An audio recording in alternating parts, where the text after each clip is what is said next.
What are the latest AFC news and notes you need to know for fantasy football? It's time to break it down right here and right now as we begin another week and another edition of Locked On Fantasy Football.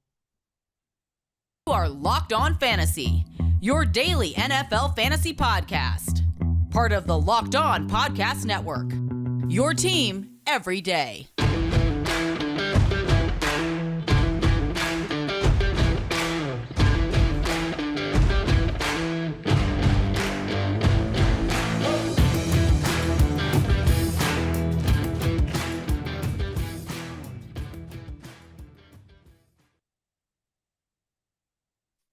Greetings, everyone, and welcome to another edition of the Locked On Fantasy Football Podcast. As usual, I'm your host, Vinnie Iyer. When I'm not doing this, I'm writing about NFL and fantasy football for sportingnews.com. It is a quiet time in the NFL offseason. We just had the rookie mini camps there, a lot of first looks at those exciting young talents, including Bryce Young, Bijan Robinson, Anthony Richardson, CJ Stroud. So excited to see those players on the field, but not too much else going on as we transition to OTAs and mini camp here. The NFL schedule's out. We had that reaction for you. Went deep dive for you with that on Friday's show. If you missed that at the end of last week, check it out. Here we're going to get you caught up on the latest news and notes. We'll do the AFC today, so we'll hit all 16 teams, things you need to know that are fantasy football impactful. And then we'll come back with the NFC tomorrow. So we'll look at all 32 teams, latest you need to know, and then put away in your memory bank as something that's going to develop more for fantasy football. So excited to break down all those teams with you. Excited it's another week of Locked On Fantasy Football. I'm also very thrilled if you're a everydayer here and making us your first listen every day. Thanks for making Locked On Fantasy Football your first listen every day. Everydayers, a special shout out to you for doing that. Every weekday we bring it to you all off season and season long here for you. And again, we will have good stuff breaking down the news and notes you need to know here over the next two shows. If you're new to the show, welcome, subscribe, and follow for free wherever you get your podcast. We're part of the Locked On Podcast Network, your team every day. I'm also happy to say this episode is brought to you by FanDuel Sportsbook, official sportsbook of the NFL. Make every moment more. Visit FanDuel.com/LockedOn today to get started on the action. All right, let's dive right in how we usually do this. If you're new to the show, if you're old to the show, then you know how we do it. We go alphabetical order. We go all 16 teams. We start with the Baltimore Ravens for the AFC, go to the Tennessee Titans. We'll do this exercise again for the NFC, going with the Arizona Cardinals all the way through the Washington Commanders. So let's dive in. A lot of teams to get to, a lot of notes we want to break down for you. The Baltimore Ravens, good place to start here. They drafted Zay Flowers, the wide receiver out of Boston College in the first round. What kind of role could he have? There's Odell Beckham Jr., Nelson Aguilar was signed, Rashad Bateman coming back from injury, Mark Andrews at tight end. Devin Duvernay slowly coming back from a foot injury. We know he's been a Pro Bowler as a return man for the Ravens, but Flowers did impress in the rookie mini camp here to say, look, this kid can do everything. We can put him everywhere. Odell Beckham Jr. is a hard guy to trust to stay healthy. Aguilar's had the injury issues as well of late with the Patriots. And, of course, Bateman was wiped out last year, so he's not been able to stay on the field as a first-round pick. So things could open up nicely for Zay Flowers, and he's ready to play any type of role here. So it's not just, again, as we thought about before the draft, it's not a little slot guy. He's not a guy that you line up outside. You can put him everywhere in this offense in Lamar Jackson. And really keep in mind that Lamar has not had a lot of time with Rashad Bateman. He's been hurt. He does not have any experience with Odell Beckham Jr. or Nelson Aguilar as they're newcomers to the team. So there are some opportunities here for Zay Flowers to really give the Ravens a key receiver all over the field. They wouldn't have invested so highly in a receiver above all other positions if they weren't going to think about giving him a key role right away. So we'll watch that carefully. A little bit of a crowd in a low-volume passing game. We expect it to open up a little bit with Todd Monken as the offensive coordinator with Jackson back, but a lot to watch there. But Flowers definitely doing his part to impress. All right, we go from Baltimore to Buffalo. Now, Dalton Kincaid was a bit of a head-scratching first-round pick, but now we're starting to see why this was done. Dawson Knox is your main guy there. He got a contract extension tight end, but Dalton Kincaid is such a great athlete that they're looking at him more as a hybrid wide receiver. This makes a little bit more sense, right? They didn't really go after a wide receiver until late in the draft and Justin Shorter. They've been kind of disappointed in Gabe Davis stretching the field. So maybe it's a little way to change up their scheme here and maybe just not go 11 personnel, use a little bit more 12 here with Kincaid in the mix. And it really uses athleticism to their advantage. So Dawson Knox, I wouldn't say is a great inline tight end or blocker there, but you put these two guys on the field, create some matchup problems, maybe have ability to stretch the field better with Gabe Davis as a fourth option here with Stephon Diggs. You could also look at Khalil Shakir, maybe displacing Davis on the outside. So there's a lot of things to look at with Dalton Kincaid and his skill set. So there's rumors, again, that they drafted him more as a wide receiver, which would definitely make a lot more sense because they were tied to a lot of wide receivers in the first round, including Quentin Johnson to help stretch the field as well as Zay Flowers. So there are some things that Kincaid can do that are special, that are unique, that Dawson Knox cannot do. So again, this would maybe lean toward a team going to particular personnel set. And again, Kincaid is a hybrid, so you could say that's 11 and 12 personnel when he's on the field with Knox and the way they use him. So I think they're looking for a little bit more versatility, some matchup creating situations here more to their advantage with Josh Allen and less maybe running and dependent on that, and having an intermediate guy who can be so dynamic after the catch as well. So that's what the Bills are getting in Dalton Kincaid. Now, the Bengals' big offseason question has been about Joe Mixon, more off-field questions. He's less effective. He's getting a little older. They did address the position in drafting Chase Brown out of Illinois, so he's already under contract. They also have Trayvon Williams, who they like at the position, who's been hanging on for a bit. It's a new opportunity here without Samaje Perine in this backfield. Chris Evans hasn't done all that much. I would think Brown definitely is in the driver's seat to be that third down pass catching back here, because Perine was very good at all three things here. So in terms of running, blocking, and receiving. So he's a big loss. I think he's an underrated loss. The Broncos are going to benefit from him. We'll have more on what his Broncos role could be in just a couple of minutes. But when you look at Mixon so far, they're keeping him. But I would say right now it's going to be a battle between Chase Brown and Trayvon Williams to see who can step up as that number two that could get that opportunity should something happen to Mixon. So we'll watch that carefully in that handcuff situation. The Browns made a defensive move. They traded for Zadarius Smith. The Vikings are trying to shake up their edge rush, so they get another guy there to help Myles Garrett in Cleveland. But interesting development at tight end here. You have Jordan Akins in the mix. He's past Harrison Bryant. So this new offense, not a fan of Harrison Bryant in there. Looking at it with Deshaun Watson. Watson's not a big tight end guy anyway. We know Akins came over also from Houston, so there's some history there with Watson. So that could be something we're looking at. As well as David Njoku, this is good news for him because they were quite even last year, a lot when they were used with Jacoby Brissett and even before then. But I think there was a clear separation between Njoku and Bryant, as Njoku's a little bit better, reliable receiver at this point, and he was definitely fantasy relevant last year. Bryant kind of faded, and that really helped Njoku's value. So if Akins is displacing Bryant, you'd say it's really good news here for Njoku going forward and building on that with Deshaun Watson as really the third target right now that they can trust. I know they've got David Bell and Cedric Tillman, but you think after Amari Cooper and Donovan Peoples-Jones, they still trust Njoku quite a bit in this offense. So maybe a little separation, not as close with Bryant or Akins, the newcomer here in Cleveland. And last team we'll look at this segment, the 15, we'll talk about the Denver Broncos. We talk about Samaje Perine.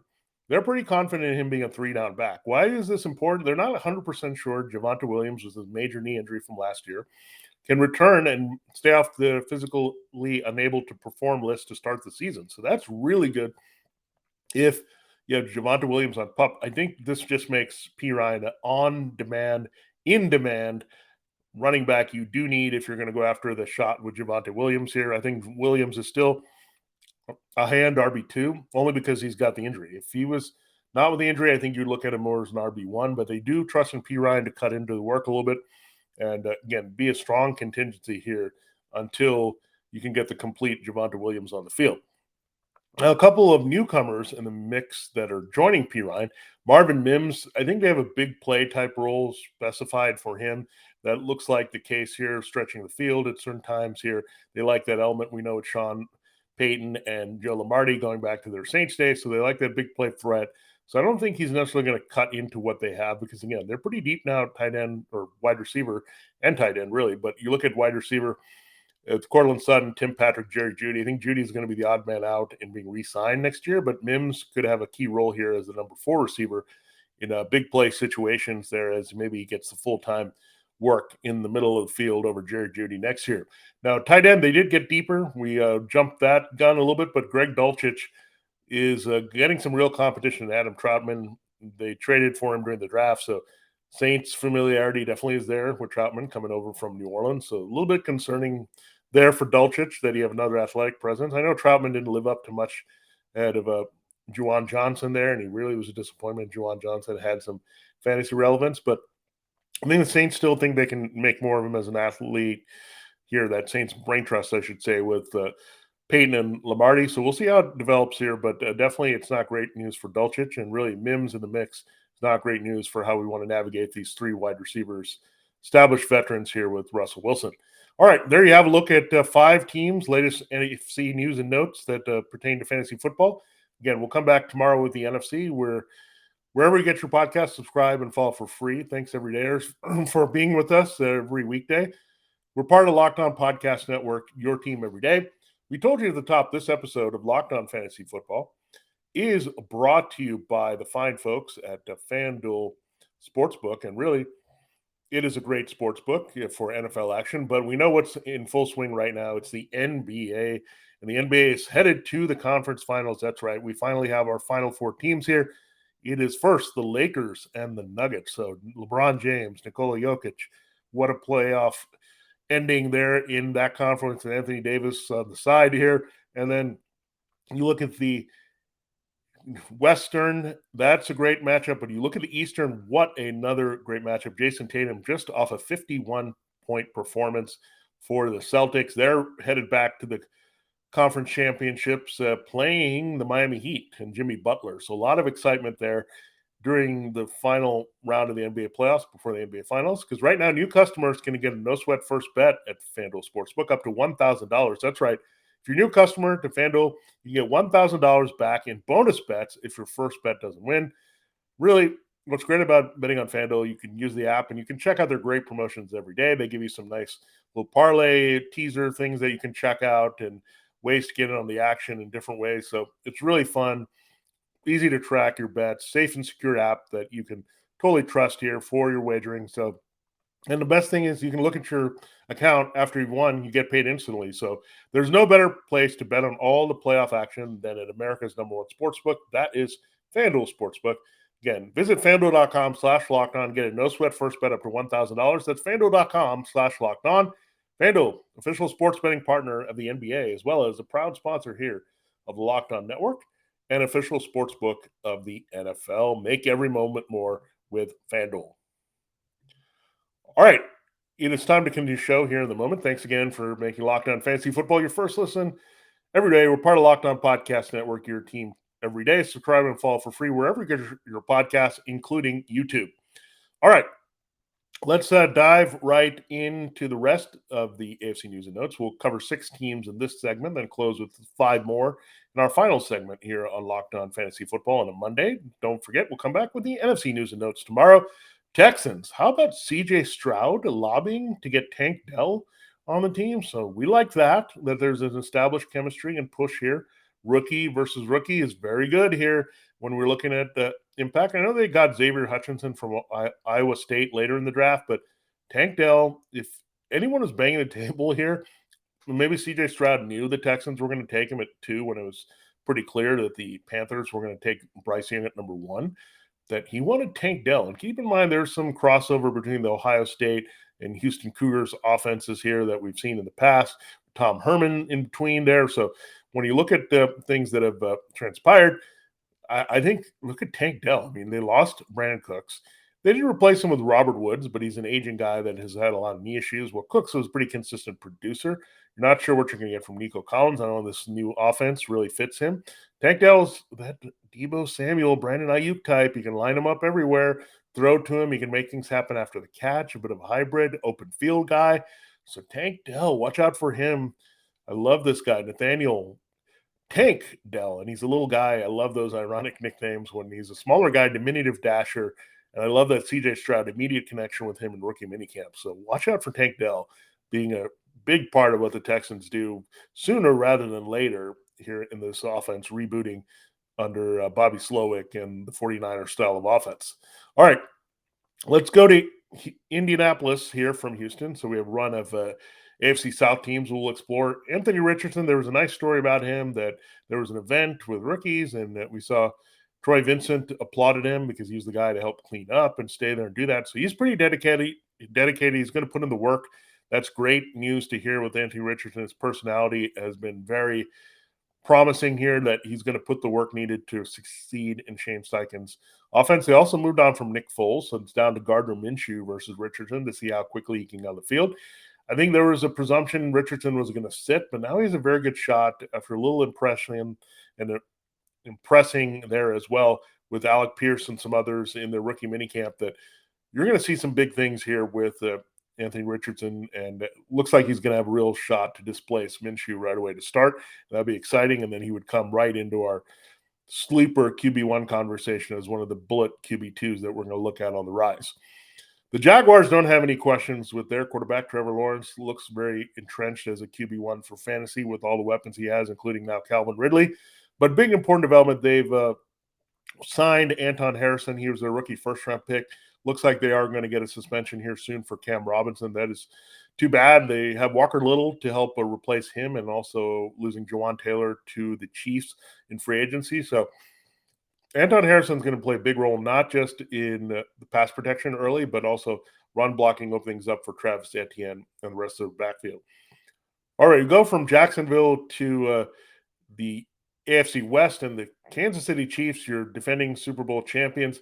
Good news for Isiah Pacheco, some multiple surgeries, but is on the recovery mend here. They did bring back Jerick McKinnon, but they also declined the option for year 5 of Clyde Edwards-Helaire. So Isiah Pacheco is the leader of this backfield. McKinnon, they signed late here to remain that change of pace, but Pacheco is going to be the guy who gets the key touches. We saw he has some receiving pop as well.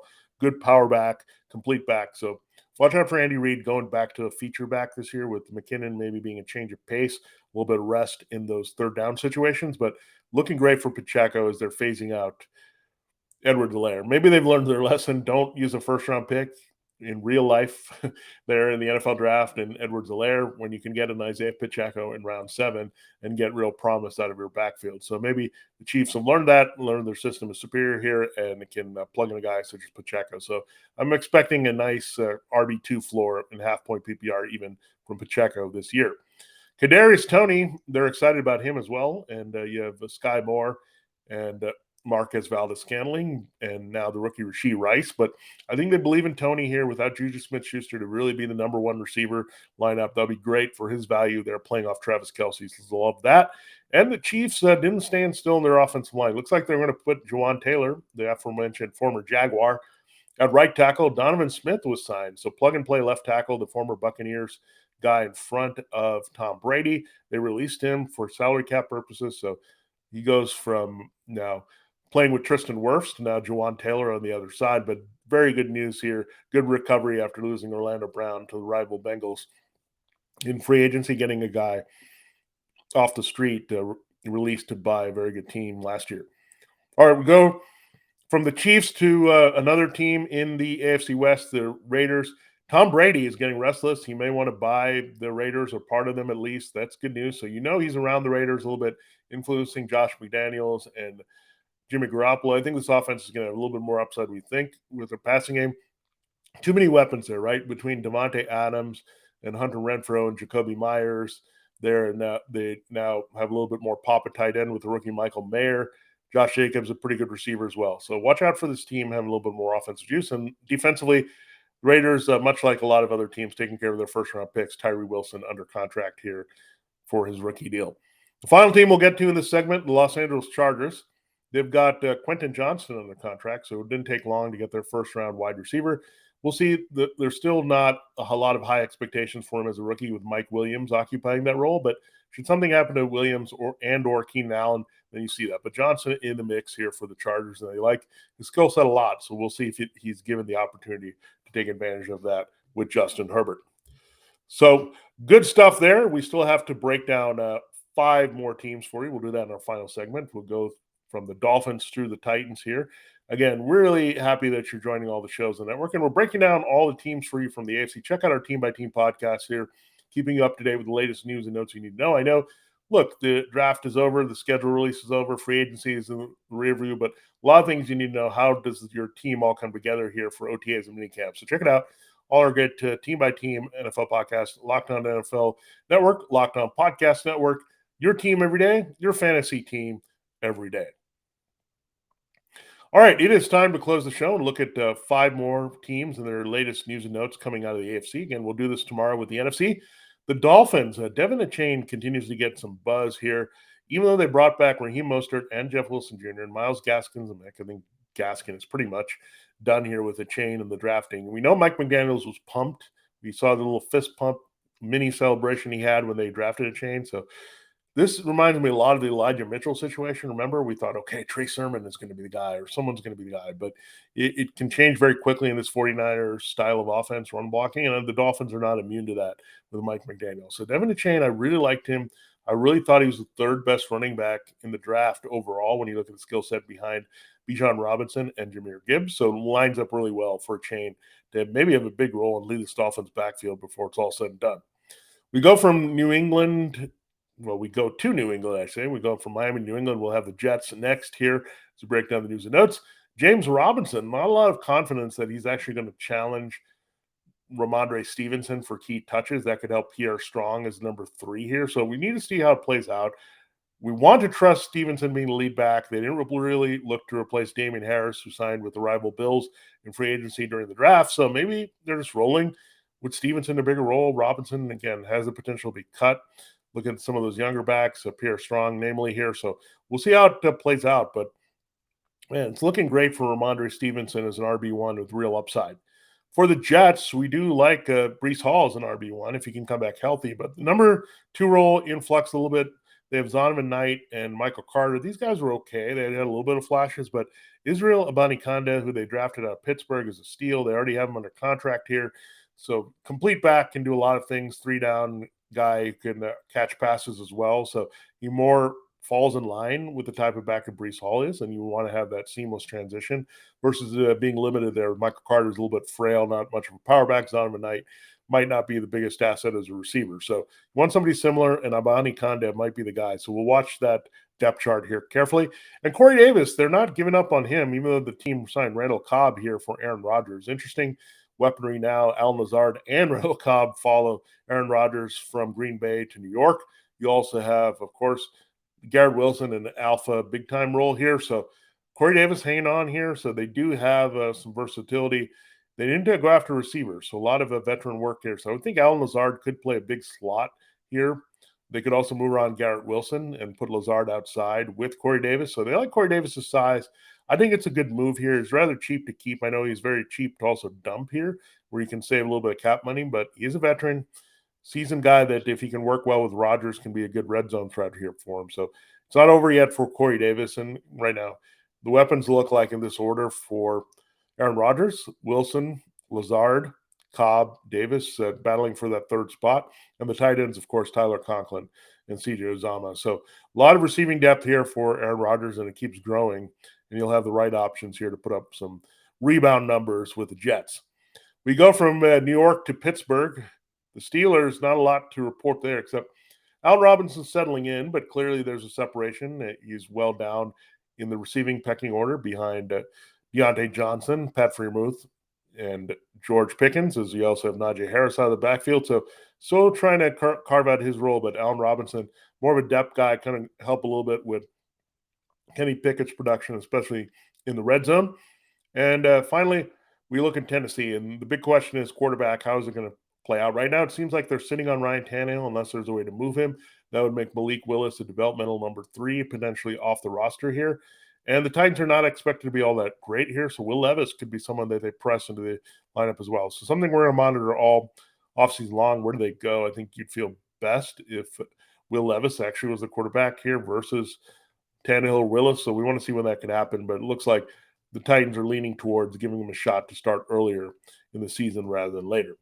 All right, there you have it. There's a breakdown of the latest AFC news and notes related to fantasy football. We'll come back tomorrow, look at the NFC, all 16 teams there for you with the news nuggets you need to store away to continue to build your knowledge base here as we do advanced scouting here throughout the offseason on Locked On Fantasy Football. Again, every day, a special shout out to you to checking out our show every day, every weekday here.